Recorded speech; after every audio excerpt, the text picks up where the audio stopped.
ओम शांति।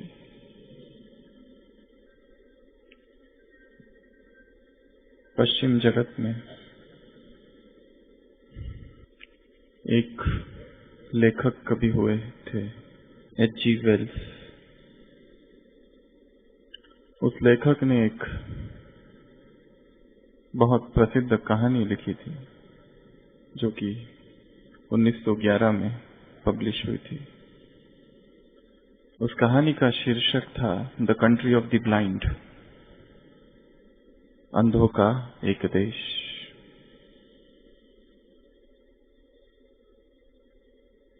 उस कहानी में दिखाया है कि एक नवयुवक है जिसका नाम था नून यस। तो ये जो नवयुवक है एक दिन किसी एक अज्ञात पहाड़ी को ढूंढते ढूंढते पहाड़ी के उस ओर पहुंच जाता है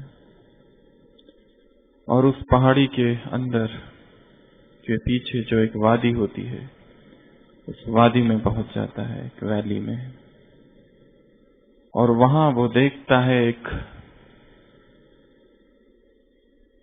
बस्ती है, एक गांव है, एक लोगों की नगरी है जो कि संसार से एकदम अलग थलग, संसार से एकदम मेन स्ट्रीम से कट। ऐसी जगह वो पहुंचता है जहां पर चारों ओर पर्वत होते हैं और बीच में वो गांव, और उस गांव में हर एक व्यक्ति अंधा होता है, क्योंकि जैसे ही वहां किसी बच्चे का जन्म होता है उन्हें एक ऐसी बीमारी हो जाती है कि वो दृष्टि बाधित हो जाते हैं, ब्लाइंड हो जाते हैं बचपन से ही। इस गांव के किसी व्यक्ति ने आज तक कभी प्रकाश न देखा था।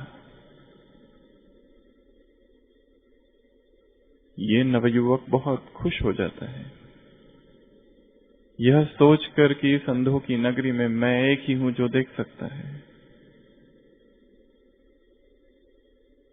वो वहां रहने लगता है, परंतु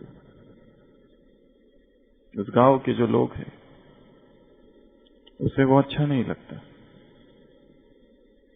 क्योंकि वो गांव के लोग कहते हैं इसके चेहरे पर ये जो है आंखें, ये कोई बीमारी है इसकी। इन आंखों की वजह से, इस बीमारी की वजह से ये निरंतर अशांत रहता है, बेचैन रहता है, ढूंढते रहता है। नून यस वहां पर एक व्यक्ति के घर काम में लग जाता है और उस व्यक्ति के घर काम करते करते वो जो अंधा व्यक्ति होता है, वहां का सभी अंधे होते हैं, परंतु वहां का वो अंधा व्यक्ति, उसकी जो बेटी है उसके साथ में इसे प्यार हो जाता है। वो बेटी भी अंधी है और प्यार ऐसा हो जाता है कि वो कहता है उस बेटी से मुझे तुमसे विवाह करना है। बेटी उसको समझाती है विवाह तो तुम करोगे, परंतु मेरा समाज तुम्हें स्वीकार नहीं करेगा, क्योंकि तुम्हारे चेहरे पर ये जो है आंखें, ये तुम्हें विक्षिप्त किए हुए है, पागल किए हुए है। तुम्हें इन आंखों को निकालना पड़ेगा। वो नहीं मानता, वो कहता है ऐसे कैसे निकाल दो। कहानी में दिखाया है सारा गांव उसके विरोध में हो जाता है, परंतु उसका प्यार इतना गहरा होता है कि वो लास्ट में मान जाता है, ठीक है। तो सारे गांव वाले भी खुश हो जाते हैं, ये जो एक एबनॉर्मल है व्यक्ति यहां पर, इसको हम ठीक कर देंगे।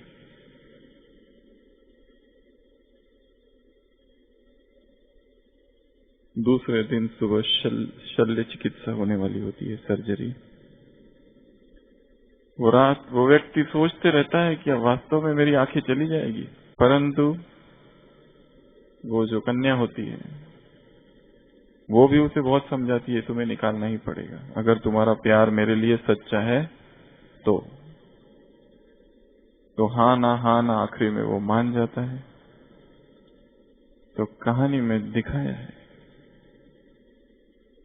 जिस दिन उसकी आंखें निकालने वाले होते हैं उस दिन सुबह सुबह वह व्यक्ति पहाड़ी पर चढ़ता है और पहाड़ी से देखता है निसर्ग का वह सौंदर्य, सुनाई आती है उसे उन चिड़ियों की चहचहाट, देखता है उस सूर्य को, उस सूर्योदय को, देखता है क्षितिज को, आकाश को, बादलों को, निसर्ग को और निसर्ग के सौंदर्य को। और उस निसर्ग के सौंदर्य को देखकर वो सोचने लगता है कि चाहे कुछ भी हो जाए मैं अपनी आंख नहीं निकालूंगा।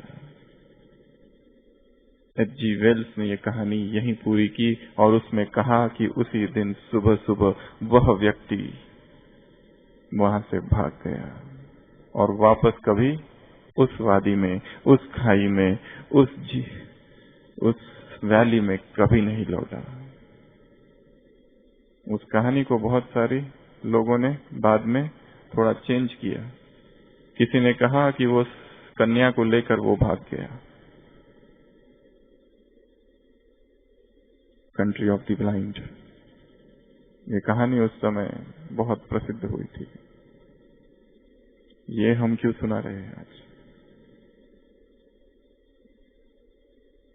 बोलने वालों की नगरी में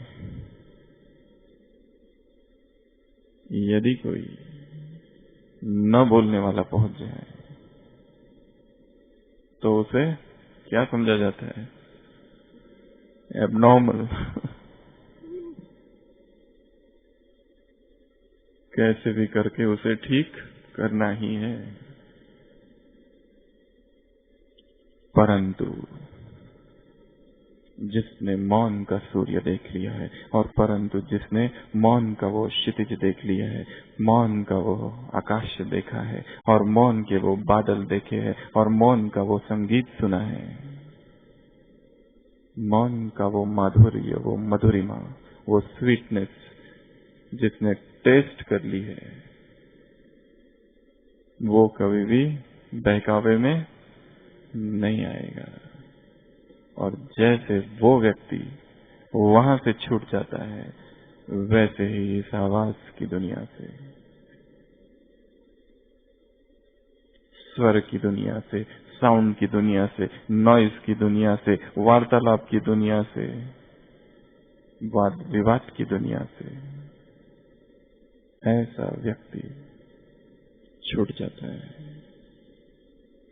तो आज जिस विषय पर हम चर्चा कर रहे हैं उसका नाम है चिंतन का सारांश। सारांश अर्थात सार, सारांश अर्थात रिजल्ट, सारांश अर्थात इसेंस।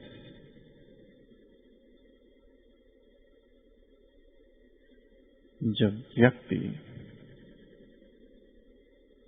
चिंतन करते करते, ज्ञान का चिंतन करते करते, ईश्वरीय चिंतन करते करते, नॉलेज का चिंतन करते करते ऐसी अवस्था को पहुंचता है तब वो मगन हो जाता है। आवाज की यह दुनिया से दूर हट जाता है। कैसा ये आवेग है बोलने का,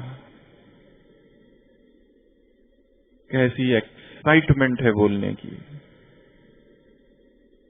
जहां हर व्यक्ति बोलना ही चाहता है। मौन अर्थात चुप रह जाना नहीं, मौन अर्थात इस पागलपन से मुक्त होना है, इस वेग से, इस आवेग से, इस एक्साइटमेंट से, इस आवेश से।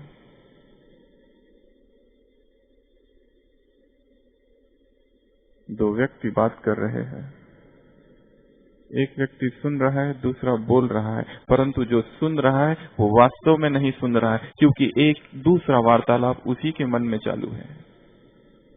वो तो केवल इंतजार कर रहा है कब वो सामने वाला शांत हो और अपने अंदर जो वार्तालाप है उसको चालू करे। इनर डायलॉग पश्चिम में कार्ल जुंग हुआ है। सिगमंड फ्राइड जिसने साइको एनालिसिस को पूरा बदल दिया, मनोविज्ञान के जगत को, और जिसने पहली बार कहा था, और उसके बाद से ही काम विकार सारे जगत में इतना ज्यादा स्वीकार ये हुआ। उसी का शिष्य एक हुआ कार्ल जुंग। उसने अपने एक संस्मरण में लिखा है कि मेरे पास एक बहुत बड़ा पागलखाना था और उस पागलखाने में सभी पागल रहते थे। एक बार मैंने सोचा कि दो पागल आपस में क्या बात करते हैं, मुझे सुनना है। तो जहां पर पागल थे उनके एक कमरे के पास वो जाकर छिप कर बैठ गया और अंदर दो पागल बात कर रहे थे जो कि वहां पर इलाज के लिए लाए गए थे, और उनकी बीमारी ये थी कि वो बहुत ज्यादा बात करते थे। तब बात करते थे जब कोई नहीं होता था, इसीलिए वहां लाए थे। हम में और उनमें बहुत अधिक भेद नहीं है। तो कार्ल जुंग ने उनकी बातें सुनी। वो दोनों बात कर रहे थे, एक बात करता था और जब पहला बात करता था दूसरा चुप रहता था। पूरी जब बात होती थी तभी दूसरा जो पागल था वो बात करना चालू करता था। ऐसी शिष्टता थी उनमें। ये एक बात करता फिर दूसरा बात करता, जब दूसरा करता तो पहला शांत हो जाता, पूरी बात सुनता, पूरी बात पूरी हुई तो फिर वो बोलने लगता। परंतु उसने और एक बात देखी, उसने देखा कि जो वो बात कर रहे हैं उसमें कोई तालमेल नहीं है। जहां बात पूरी हो रही है पहले की, दूसरा अपनी बात कहीं और से चालू कर रहा है, जिसका कोई संदर्भ नहीं, कोई कॉन्टेक्स्ट नहीं, कोई लेना देना नहीं बातचीत से। वो उनसे पूछता है कार्ल जुंग कि भाई मेरे तुम लोग क्या कर रहे हो, ये कौन सा वार्तालाप कर रहे हो, कौन सी भाषा का प्रयोग कर रहे हो, और तुम लोग इस तरह एक जब बोलता है तो दूसरा चुप क्यों हो जाता है। तुमको तो लाया ही यहाँ इसलिए था कि तुम ज्यादा बात करते हो। तो वो कहते we are following the rules of conversation, हम बातचीत के नियमों को फॉलो कर रहे हैं। उसने लिखा है मनुष्य जाति भी शायद यही कर रही है। बोलने का जो आवेग इतना अधिक है, आवेश इतना अधिक है, एक्साइटमेंट इतनी ज्यादा है कि दूसरा कब शांत हो और हम बोले। दूसरा होना, दूसरे का होना या न होना, ये इतना महत्वपूर्ण नहीं है। दूसरा तो खूंटी मात्र है जिसमें हम अपने बोल टंगा रहे हैं। वास्तव में हमें बोलना है।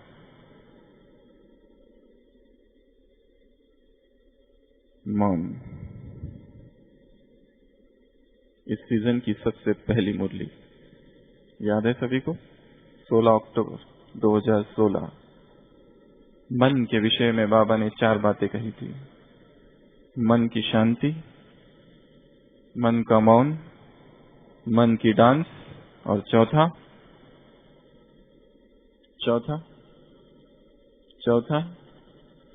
मन का मौन, मन की शांति, मन का डांस, और चौथा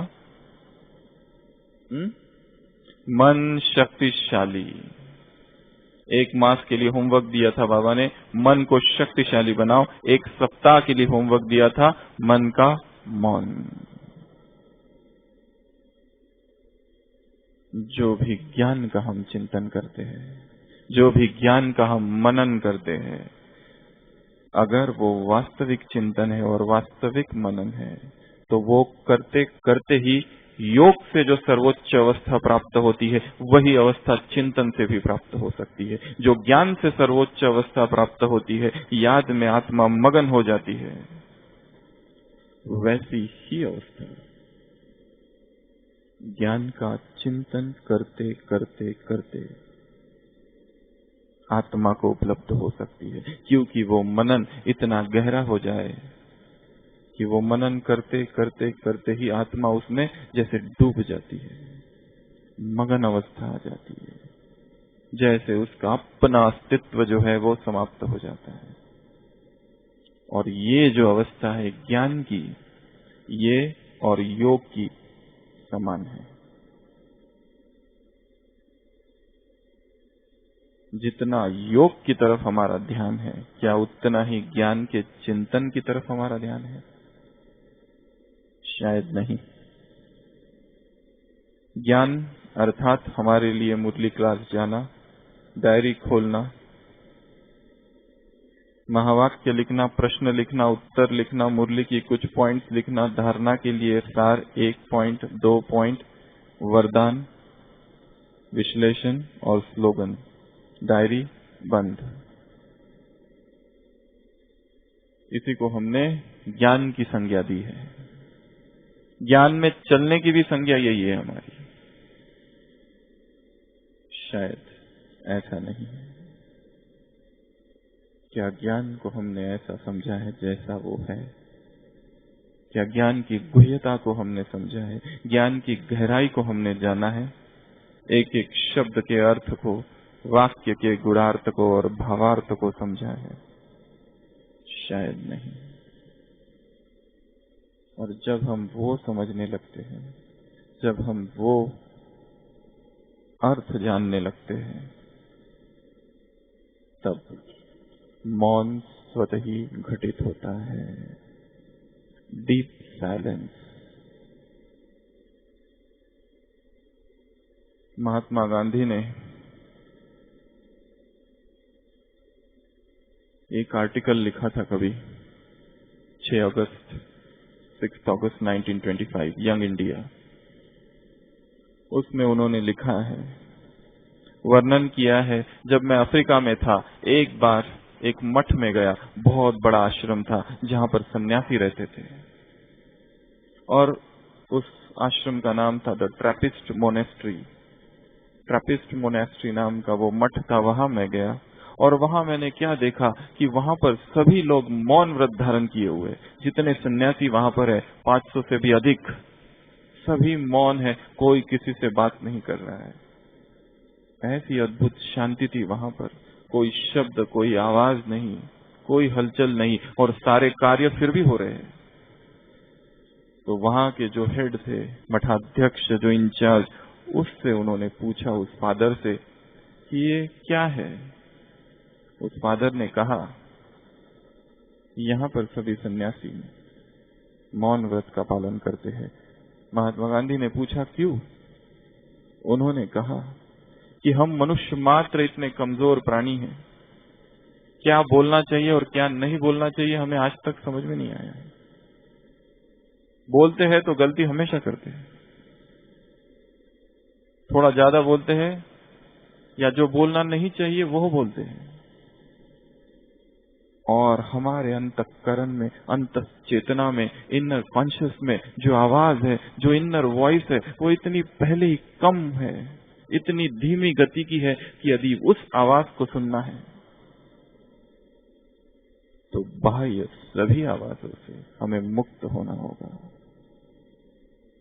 इसलिए इस आश्रम का यह नियम है कि यहाँ जो भी सन्यासी आता है उसको मौन व्रत का पालन करना पड़ता है।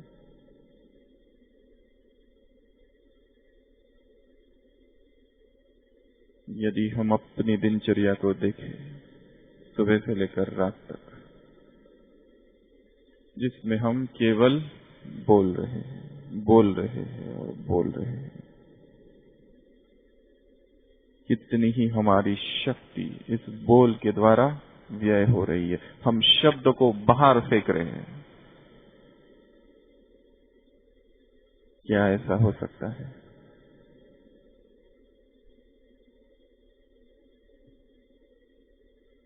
कि इस शक्ति को हम ना फेंके? क्या ऐसा हो सकता है कि वाणी शांत हो जाए? क्या ऐसा हो सकता है कि मुख के बोल शांत हो जाए और धीरे धीरे हम मन के मौन की ओर चले?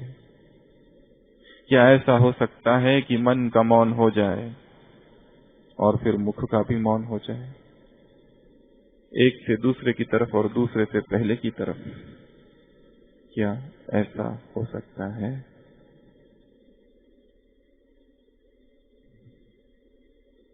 तो आज हमें मौन की चर्चा करनी है। म, उ, न 3 शब्द है। म अर्थात मन, उ अर्थात उत्कृष्ट। उत्कृष्ट का एक अर्थ होता है आकर्षण, और न अर्थात नकार। मन जो संसार की ओर आकर्षित हो रहा है वहां से उसे रोक देना, अर्थात मौन, अर्थात साइलेंस, अर्थात चुप रह जाना, अर्थात यात्रा आरंभ करनी है शब्द से निशब्द की ओर, वाणी से निर्वाण की ओर। इस संसार को हमें जिन जिन बातों ने जोड़ रखा है उसमें एक मुख्य बात है मुखरता, स्पीच। अध्यात्म की जो जर्नी है, अध्यात्म की जो यात्रा है, वो आंतरिक यात्रा है। यदि अंदर की यात्रा में जाना है तो बाहर की चीजों से, जो भी चीजें हैं जिन्होंने हमें जोड़ा है, उनको सबसे पहले तोड़ना होगा। कहानी सभी ने सुनी है उन यात्रियों की जो कि बहुत सारे मित्र थे, बहुत सारी शराब पी ली, नाव में बैठे, रात भर नाव चलाते रहे, रात भर पतवार चलाते रहे, और सुबह उठ के जब देखा तो नैया वहीं थी। क्यों? क्योंकि लंगर को नहीं खोला था। यदि अंदर की यात्रा में चलना है तो क्या करना होगा? जिसने हमें बाहर जोड़ के रखा है उसको तोड़ना होगा।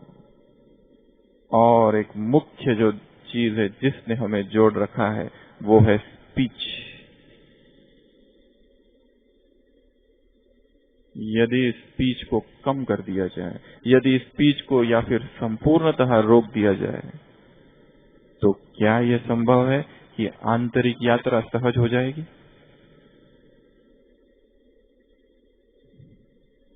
उसी महात्मा गांधी के एक आर्टिकल में आगे एक जगह लिखा है, desire to exaggerate, proneness to exaggerate, to suppress or modify the truth is natural weakness of man and silence is necessary to surmount it। लिखा है कि मनुष्य की एक प्राकृतिक, एक कुदरती कमजोरी है कि वो सत्य को या तो दबाता है, बदलता है, या उसको बढ़ा चढ़कर बताता है। इस एक कमजोरी से यदि मुक्त होना है तो उसके लिए मौन की आवश्यकता है, साइलेंस की आवश्यकता है। तो क्या हम चुप हो जाए, सारे दिन भर बोले ही नहीं, ये इसका अर्थ है? नहीं। पहले हम मौन के प्रकार को समझेंगे। एक तो प्रकार बता दिया मन का मौन, और दूसरा वाणी का मौन। एक दूसरा मौन है एक सच्चा मौन और एक झूठा मौन। झूठा मौन जो है वो बड़ा खतरनाक है, जो लादा गया है, फोर्स्ड किया है। और 4 प्रकार के मौन हैं जिसकी चर्चा शास्त्रों में बहुत आती है। एक है काष्ठ मौन। काष्ठ मौन अर्थात संपूर्ण शरीर जिसमें शिथिल और शांत हो जाए, कोई हलचल नहीं शरीर की। दूसरा मौन है वाक् मौन, मौन वाणी का, बोलना बंद। तीसरा मौन है इंद्रिय मौन। इंद्रिया भाग रही है, आंखें देखना चाहती है, कान सुनना चाहते हैं, जिह्वा स्वाद लेना चाहती है हर एक चीज का टेस्ट, नाक सूंघना चाहता है, हाथ स्पर्श करना चाहता है, रूप स्पर्श शब्द गंध, रस रूप शब्द स्पर्श गंध, 5 सेंसेस खींच रहे हैं। इंद्रिय मौन तीसरा, इन इंद्रियों का मौन। और चौथा कहा है सुषुप्ति मौन। सुषुप्ति मौन अर्थात मन की जो वृत्तियां हैं, इच्छाएं, रिपल्स, तरंगे, उनको रोक देना, वो है सुषुप्ति मौन। 4 मौन की चर्चा है। और आज हम चर्चा करेंगे मन के मौन की और वाणी के मौन की। दोनों ही आवश्यक है। मन के मौन तक पहुंचना है तो वाणी का मौन अधिक आवश्यक है। क्यों? सुबह से लेकर रात तक ये देखो हम क्या क्या बोल रहे हैं। जगदीश भाई जी ने एक आर्टिकल लिखा है जिसमें लिखा है कि एक व्यक्ति ने जितना आज तक बोला है वो सारा यदि लिखा जाए और उसकी किताबें बनाई जाए तो ओम शांति भवन भी कम पड़ेगा। इतना हम बोल रहे हैं। मेडिटेशन जो है वो बीइंग की अवस्था है, डूइंग की अवस्था नहीं है। Meditation is the state of being, not doing. और वो जो बीइंग है वो साइलेंस में घटित होता है। मैं जो हूं, जैसा हूं, उस स्थिति में स्थित होना। कुछ करना नहीं, करने से ही तो सारा उपद्रव हुआ है, करने से ही सारी झंझटें उत्पन्न हुई है। योग अर्थात अपने आप में स्थित हो जाना, बाहर नहीं जाना, बाहर वृत्तियां नहीं जाए, बाहर इंद्रिय न दौड़े। यह मौन है। चीन का एक सम्राट था जिसके मन में यह इच्छा उत्पन्न हुई थी कि वहां पर एक बहुत जो बड़ा मठ है, ज़ेन मोनेस्ट्री, वहां जाऊं और वहां पर ये लोग क्या करते ये देखूं। वो जाता है वहां पर सम्राट, और वहां का जो मठाध्यक्ष होता है ज़ेन मास्टर बांकेई, उससे मिलता है और बांकेई से कहता है कि मुझे अपने मठ की हर एक चीज बताओ। इतना बड़ा वो आश्रम, 5000 से ज्यादा वहां पर तपस्वी और योगी और सन्यासी रहते थे। तो वो बांके उन्हें ले जाता है और दिखाता है ये भोजन का गृह है, यहाँ पर सन्यासियों के लिए भोजन बनाया जाता है। फिर आगे बढ़ता है, कहता है यहाँ वो स्नान करते हैं, परंतु बीच में बहुत बड़ा एक भवन बना होता है, एक मंदिर के आकार का, खुला। राजा बार बार पूछता है यहाँ तुम लोग क्या करते हो, तो वो ध्यान नहीं देता है। और फिर आगे बढ़ता है, फिर बताता है यहाँ ये लोग सोते हैं, यहाँ ये लोग प्रार्थना करते हैं। फिर आगे बढ़ता है, फिर राजा पूछता है, वो बादशाह, ये जो बीच में जो स्थान बना है वहां तुम क्या करते हो? वो बिल्कुल ध्यान नहीं देता है। फिर आगे बढ़ते हुए मैदान दिखाता है, बगीचा दिखाता है, और सारी चीजें दिखाता है। वो एक स्थान नहीं दिखाता जो बीच में बना हुआ है, मंदिर के आकार का, स्वर्ण जड़ित। आखिर राजा परेशान हो जाता है और जब वापस लौटने की बारी आती है और अपनी बगिया पर बैठता है, बग्गी पर, तो वो पूछता है तुमने सब बताया, ये क्यों नहीं बताया? मैं ये जानने के लिए आया यहाँ था। तो वो कहता है मैं कैसे बताऊं, आपने मुझे बहुत मुश्किल में डाल दिया, क्योंकि ये जो स्थान जो बीच में बना है वहां हम कुछ करते नहीं है। वो न करने का स्थान है, वो हमारा मेडिटेशन हॉल है, ध्यान कक्ष है, जहां हम कुछ न करने में, अर्थात जो हम हैं, art of state of being, उसमें हम स्थित होते हैं। तो मैं किन शब्दों में बताऊं कि वहां अगर ये कहता हूं कि हम ध्यान करते हैं तो ध्यान करने की चीज नहीं है, वो तो स्वतः होने वाली चीज है। जो भी शब्दों में कहूं वो सब गलत होगा।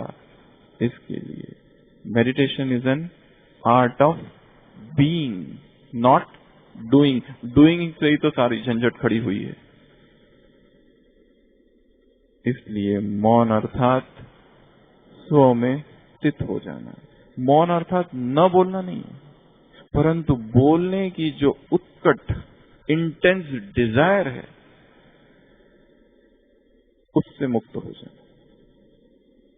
जिद करना और सिद्ध करना, उससे मुक्त हो जाना मौन की अवस्था है। तो हम बात कर रहे थे सुबह से लेकर रात तक हम जो कुछ बोल रहे हैं,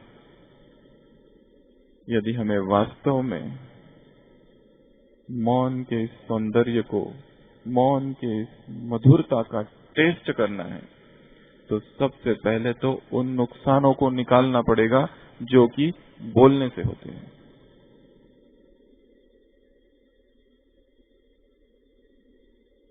ना बोले नौ गुण, ऐसी कहावत है हिंदी में। न बोलना 9 गुण। तो सबसे पहले तो हम वो पॉइंट्स निकालेंगे जो हम इतना जो बोल रहे, नाम हम सेवा का देते हैं, वो दूसरी बात है, परंतु उसमें बहुत सारी अनावश्यक बातें आ रही है। उनसे क्या क्या होता है, पहले तो वो स्पष्ट होना चाहिए। सबसे पहली बात जो कही, हमारी ऊर्जा नष्ट हो रही है। इस संसार में जितने महापुरुष हुए हैं, सभी के जीवन को देखो, उनके जीवन में गहरा मौन था, वाणी का मौन। हम मन के मौन की बात बाद में करेंगे, पहले वाणी का मौन। एक दिन ऐसा बिताते थे हफ्ते में जिस दिन पूर्णतः मौन रहते थे। तो सबसे पहले तो शक्ति संचय मौन से, और नुकसान शक्ति का वेस्ट हो जाना। दूसरा, बोलने की जो इच्छा है हमें बहुत कुछ ऐसा करने में मजबूर करती है कि जो हमें नहीं बोलना चाहिए वो हम बोल देते हैं। ऐसे सीक्रेट्स हमारे जो हमें रिवील नहीं करने चाहिए वो भी हम बोल देते हैं और फिर पश्चाताप करते हैं। एक अंग्रेजी ऑथर ने लिखा है कि मैं आज तक उन सभी चीजों के लिए पश्चाताप करता हूं जो मैंने बोल दी, उन चीजों के लिए कम करता हूं जो मैंने सोची पर बोली नहीं।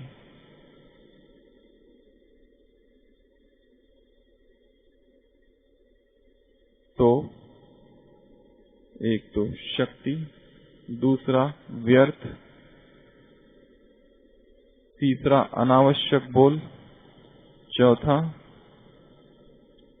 वेस्ट में इंटरेस्ट डेवलप हो जाता है बोलते बोलते। कहाँ क्या हो रहा है, किसके जीवन में क्या हो रहा है, किस डिपार्टमेंट में क्या हो रहा है, वो जानना चाहते हैं। द्वेष, ईर्ष्या,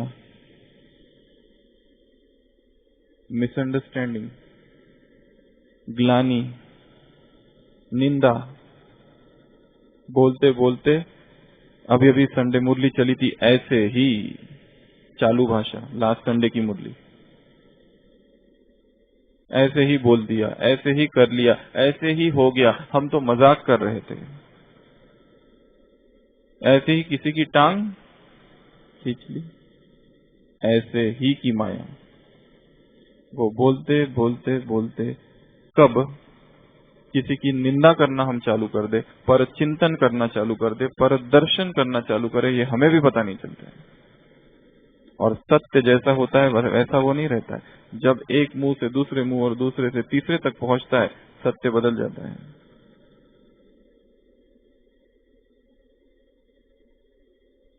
और न चाहते हुए भी किसी की निंदा हमसे हो जाती है, किसी की ग्लानि, किसी पर दोषारोपण,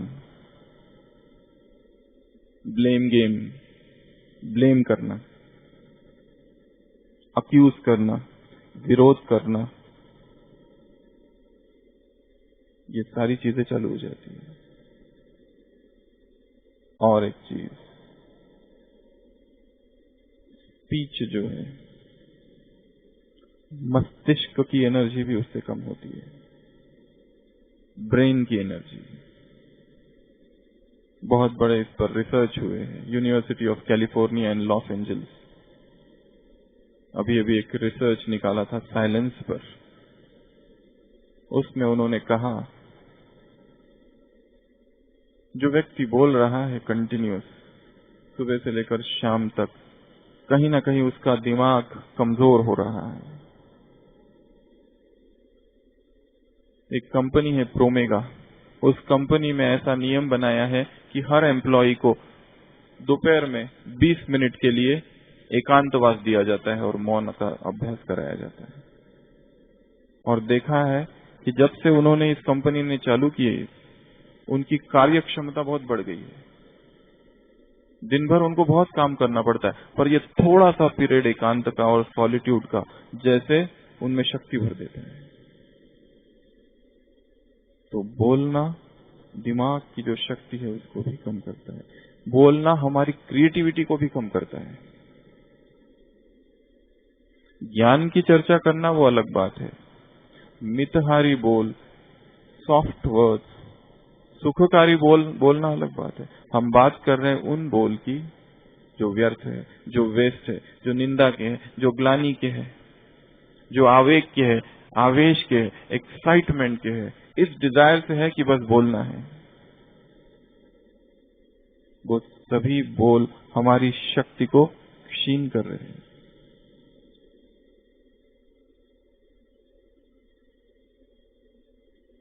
साथ साथ हम वो भी बातें बताएंगे मौन से क्या होता है। फिर मौन से हमारी संवेदनशीलता बढ़ती है, सेंसिटिविटी। दूसरा क्या कहना चाहता है, दूसरों के क्या भाव है, वो हम समझ पाते हैं। यहां तक कि जो घटनाएं हो रही है, यदि व्यक्ति मौन रहे तो उसे वो घटनाओं का भी ज्ञान होता है। उन घटनाओं में क्या किया जाए और क्या नहीं किया जाए, और तो और आगे क्या होने वाला है वो भी उसे पता चलता है। साइलेंस पावर पर बाबा की बहुत सारी मुरलियां चली है, जिसमें बाबा ने कहा है जब तुम्हारी साइलेंस पावर इतनी बढ़ जाएगी तो तुम थॉट रीडर बन जाओगे। क्या होने वाला है वो तुम्हें पहले ही पता चलेगा। दूर श्रवण, दूरदर्शन, क्लायरवॉयंस, क्लायर ऑडियंस, टेलीपैथी की वो पावर स्वतः ही तुम में आने लगेगी, और वो आएगी साइलेंस से। और वाणी से क्या होता है आप बताइए। अब कंटिन्यूअस बोलने से थकान, सेवा इतनी नहीं थकाती। अगर दो सेवाधारी है, दोनों को समान सेवा दी हुई है, एक मौन में वही सभी सेवा कर रहा है, दूसरा बोलकर कर रहा है, कौन ज्यादा थकेगा? बोलने वाला। किचन की सेवा दो माताओं को दी गई है, एक कंटिन्यूअस बोल रही है, कमेंट्स कर रही है हर चीज पर, ये नहीं है, वो नहीं है, ये है, वो नहीं है। आवाज है, मुख का भी आवाज और बर्तनों का भी आवाज। जब मुख का होगा तो बर्तन का तो होना ही है। और दूसरी माता है, चुप है। छोटा सा एक संकल्प ले लिया है, अमृत वेले आज सारे काम बाबा की याद में करने हैं, तो वो मौन स्वतः ही हो रहा है। मन का लिया है, मुख का हो रहा है। या कभी ऐसा भी होता है मुख का भी ले ले तो मन का हो जाए। फिर दोनों ही चीजें हैं। कभी कभी मुख का भी लेने की आवश्यकता है, क्योंकि मन का हमेशा होगा ये जरूरी नहीं है। कार्य क्षमता बढ़ जाती है साइलेंस से, क्रिएटिविटी बढ़ जाती है साइलेंस से, रचनात्मकता, चीजों की तरफ देखने का जो दृष्टिकोण है, व्यू पॉइंट, पर्सपेक्टिव, नजरिया, उसमें बहुत सारी क्रिएटिविटी आ जाएगी। ये सब मौन से होता है। केवल वाणी के मौन से भी ये सब चीजें होती है। और जैसे जैसे वाणी का मौन बीच बीच में, सारा दिन भर तो कईयों को ये संभव नहीं है क्योंकि सेवाएं है, सेवाओं में बहुत बोलना है, परंतु सुबह का समय हमारे पास है, कम से कम 8 बजे तक या 9 बजे तक एक व्रत इस भट्टी से लेके जाना है। कौन सा व्रत? मौन का। अगर बोलना है तो केवल ज्ञान की ही बात है, सुबह 8 बजे तक। बाकी वार्तालाप, बाकी डिजिटल वर्ल्ड, मैसेजेस, ये वो व्हाट्सएप, इनसे स्वयं को थोड़ा दूर रखना है। सुबह कम से कम 8 बजे तक, और फिर से रात में 8 या 9 बजे के बाद फिर से मौन। और हो सके तो हफ्ता में एक दिन वाणी का संपूर्ण मौन। अपने आप को देखना है कि मैं कहाँ कहाँ व्यर्थ बोलता हूँ। वो कौन सी कंपनी है, कौन से वो लोग हैं कि जिनके संग में जाते ही व्यर्थ चालू होता है, उसको स्टॉप करना है। एक दिन भी यदि कोई मौन रहे, पूरा दिन मुख का संपूर्ण, तो शाम तक देखोगे कि एक शक्तिशाली स्थिति बन गई है। एक शक्तिशाली स्थिति। और फिर वो भाषा, फिर वो वाणी जैसे लगने लगती है कितनी व्यर्थ है। मौन की एक परिभाषा ये भी है कि मौन में शब्द निकले। हम ये नहीं कह रहे कि चुप ये मौन है। मौन की एक परिभाषा एक ये भी है कि यदि ये सर्कल है, इस सर्कल के बीच में मौन और जो परिधि है, जो सरकमफेरेंस है, वो कर्म है और शब्द है। तो जो कर्म है और जो शब्द है वो भी मौन से ही निकले। यदि मौन गहरा है तो मौन अर्थात आत्मचिंतन, मौन अर्थात स्वचिंतन, मौन अर्थात सेल्फ एनालिसिस, मौन अर्थात कार्य कर रहे परंतु अंतर्मुखी, मौन अर्थात एकांत, मौन अर्थात आत्म मूल्यांकन, मौन अर्थात सेल्फ एनालिसिस, सेल्फ अकाउंटिंग। बाह्य जगत को बहुत देखा, अब अपने आप को देखना है। स्वचिंतन मौन, स्वदर्शन मौन। और ये अवस्था कर्म में रहे तो वो वास्तविक मौन है। सुबह तो सहज हो जाएगा, शाम को भी हो जाएगा, परंतु जो ड्यूटी आवर्स है, ऑफिस के टाइम है, या जिनमें हम दूसरों के साथ संपर्क में आते हैं, वो संपर्क में आना तो चल रहा है परंतु फिर भी साथ साथ मौन हो रहा है। क्या ऐसी अवस्था आ सकती है? अगर ऐसी आए तो वही वास्तविक मौन है। शब्द बोल रहे परंतु शब्दों में पावर है। शब्द बोल रहे परंतु शब्द जो है वो मौन से निकल रहे हैं। वाक्य में शक्ति है। दो वाक्य के बीच में जो अंतराल है, उस अंतराल में भी शक्ति है।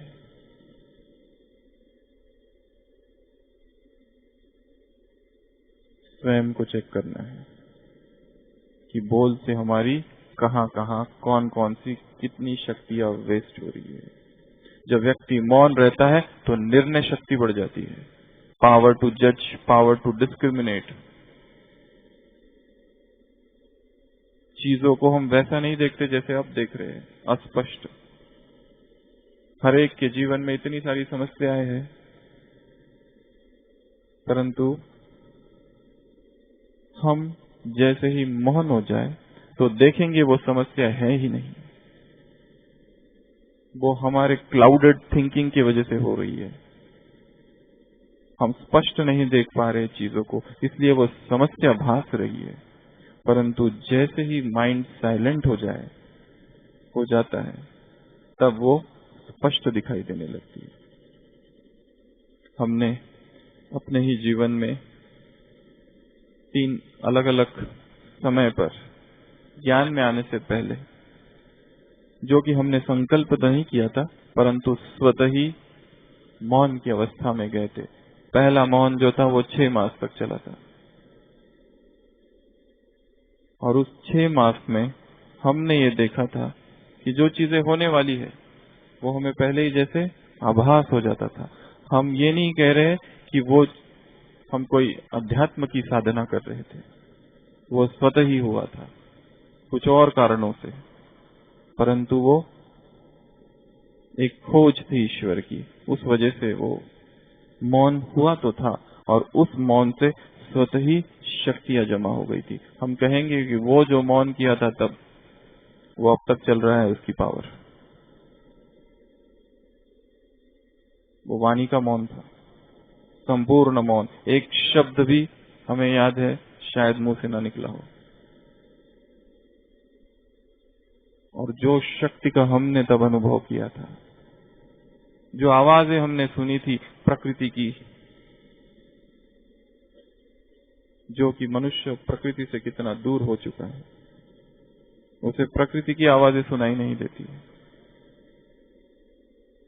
वो आत्मा में पावर भरती थी। और ऐसी अवस्था में यदि ज्ञान का चिंतन किया जाए तो स्थिति स्वतः ही मगन हो जाती है। और ऐसी अवस्था में यदि योग कोई करे तो वो योग इतना शक्तिशाली होगा कि देह का, इस देह के जगत का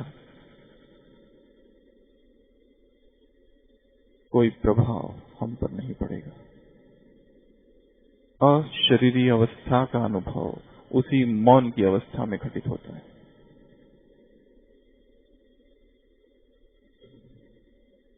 आत्मशुद्धि का मार्ग है मौन, आत्मोन्नति का मार्ग है मौन। The greatest power, the highest power और highest silence are fed. Swami Vivekananda ने कहीं कहा है, यदि सर्वोच्च पावर को पाना चाहते हो तो सर्वोच्च मौन चाहिए। ग्रेटेस्ट साइलेंस, और उस साइलेंस के इर्द गिर्द जीवन घूमे। उस साइलेंस से शब्द निकले, उस साइलेंस के केंद्र से परिधि पर कर्म हो रहे हैं, सबके संपर्क में है, बात भी कर रहे, परंतु बिंदु मौन है। जैसी बात पूरी, दौड़कर आत्मा उस केंद्र पर पहुंच रही है मौन के।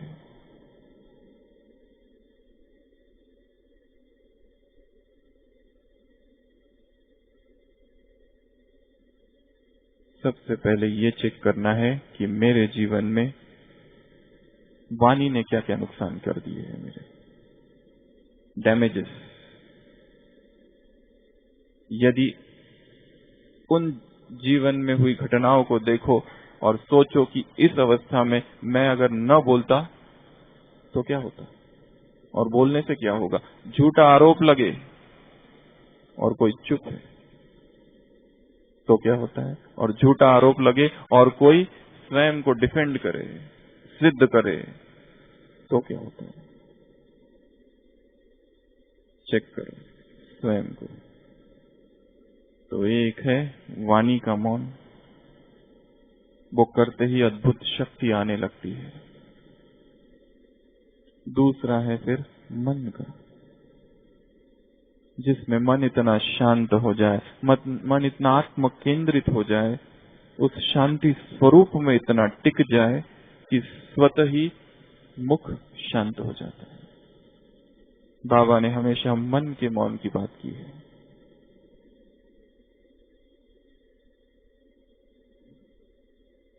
मन का मौन अर्थात संकल्प कम से कम। मन का मौन अर्थात मन आत्माभिमानी स्थिति में स्थित है। आज सुबह की मुरली त्याग पर थी। कहीं और एक जगह बाबा ने वाणी से वैराग की बात की थी। कभी वाणी का त्याग, संकल्पों का जो आंदोलन, संकल्पों की जो एक्साइटमेंट, संकल्पों की जो ट्रैफिक, जो क्राउड, जो भीड़ अंदर है, वो उसको शांत कर देना, वो मन का मौन। जब मन का मौन हो जाता है तो वाणी का स्वतः ही होता है। परंतु फिर भी हम सभी को वाणी का भी मौन करना है, क्योंकि वो भी एक साधना है, वो वाक तपस्या है। मौन अर्थात वाणी का तप है। वो उस तप से जब हम गुजरते हैं तो ही बाद में कम बोलना ये समझ में आता है। कंप्लीट साइलेंस की यात्रा से जब तक व्यक्ति नहीं गुजरता तब तक उसे ये नहीं पता चलता है कि कम भी बोलना है। कंप्लीट साइलेंस का लक्ष्य रखेंगे तब लेस टॉकिंग होगा। लेस टॉकिंग का लक्ष्य रखेंगे तो टॉकेटिव होंगे, क्योंकि उसकी सीमा रेखा क्या है। फिर संकल्प की आज कम बोलेंगे, परंतु नियंत्रण नहीं है। फिर उस पर लक्ष्य रखना है संपूर्ण मौन का, और फिर उसमें जहां जहां आवश्यकता है वहां पर वाणी में आना है। तो दोनों ही चीजों को हमको साधना है। हमने बात की थी झूठे मौन की। जैसे कोई जबरदस्ती अगर कोई मौन करे और जबरदस्ती दबाए, जहां दमन करे, वहां पर कुछ और हो सकता है। फिर वहां पर मौन नहीं चाहिए।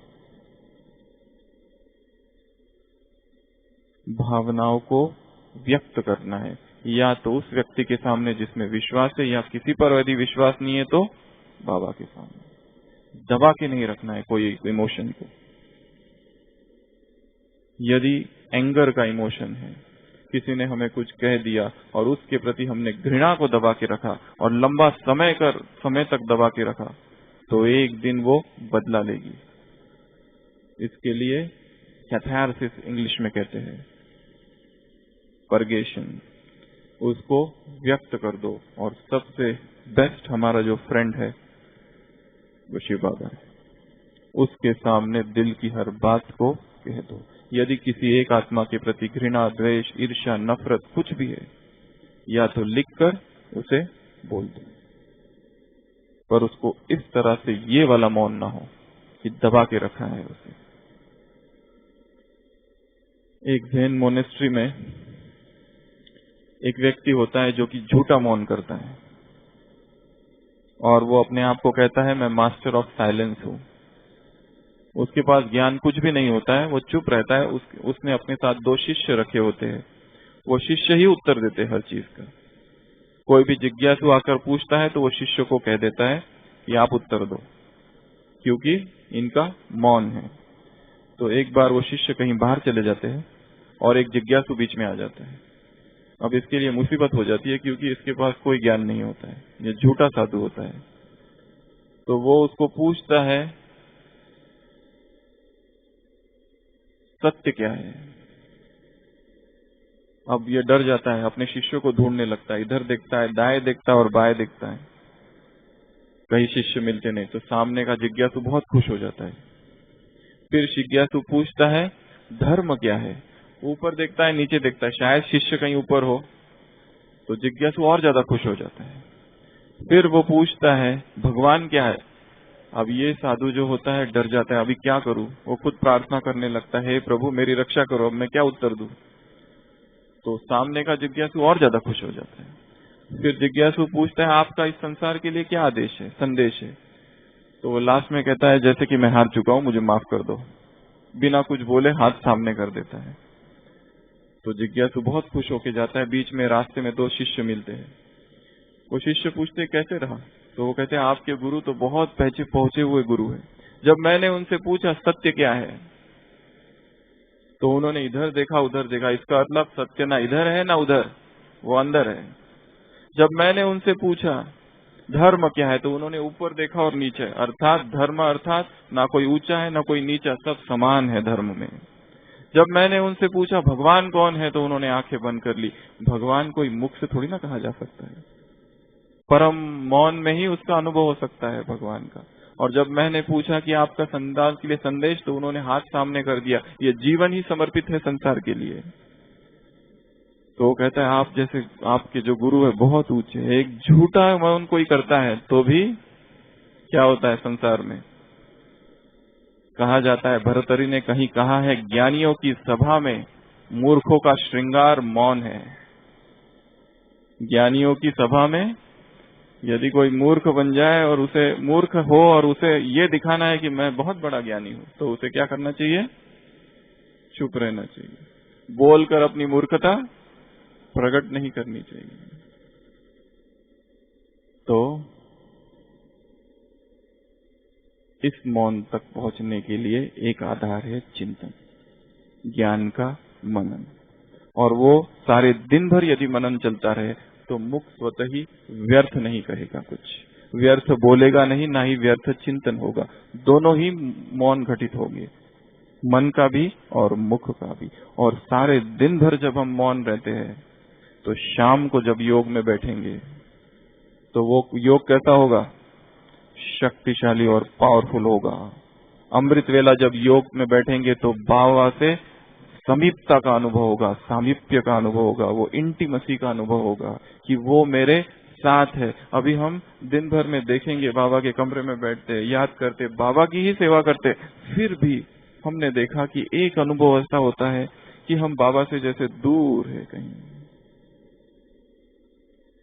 एक ही कारण है उसका, मुख बाह्यमुखी है, बाह्यगामी है। यदि इस मुख को रोक लिया जाए और फिर भी उस मौन की अवस्था में सारे कर्म किए जाए तो याद भी शक्तिशाली होगी, मन का भी मौन होगा, कार्य भी अच्छे से होगा, कार्य में क्रिएटिविटी भी होगी, कार्य क्षमता भी बढ़ेगी और हमको शक्तिशाली अनुभव होगा। शाम को जब हम बैठेंगे तो बाबा से समीपता, सुबह बैठेंगे तो बहुत समीप अनुभव होगा।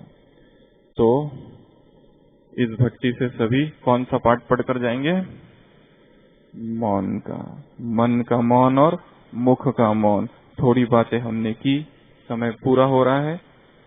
इस पर हर एक स्वयं चिंतन करे कि मैं क्या क्या व्यर्थ बोलता हूँ, क्या उस व्यर्थ को बोलने की योजना कैसे बनाऊं। वो प्लानिंग यहाँ बनाकर जानी है। वहां क्या करना है, सेंटर पर क्या करना है, घर पे क्या करना है, ऑफिस में क्या करना है, उसकी प्लानिंग कहाँ बनानी है? यहाँ। ऐसे वो कौन से व्यक्ति है कि जिनके संपर्क में जाते ही व्यर्थ निकलने लगता है, उनसे थोड़ा दूर। ऐसा वो कौन सा स्थान है, ऐसे वो कौन से टॉपिक्स है, सब्जेक्ट्स है, विषय है कि जिनकी चर्चा आते ही, वैसे किस व्यक्ति की चर्चा आते ही मुख बोलना चालू कर देता है। कुछ संयम नहीं रहता है, नियंत्रण नहीं रहता है। वो कौन सी अनियंत्रण करने वाली वस्तुएं, चीजें, उत्तेजनाएं हैं, उनका चिंतन यहाँ बैठकर करना है। यहाँ मधुबन की इस पावन भूमि पर, इस मौन की भूमि पर, इस मधुर भूमि पर उसकी प्लानिंग करनी है और फिर यहाँ से जाना है इस मौन की खुशबू संसार में बिखेरने के लिए। ओम शांति।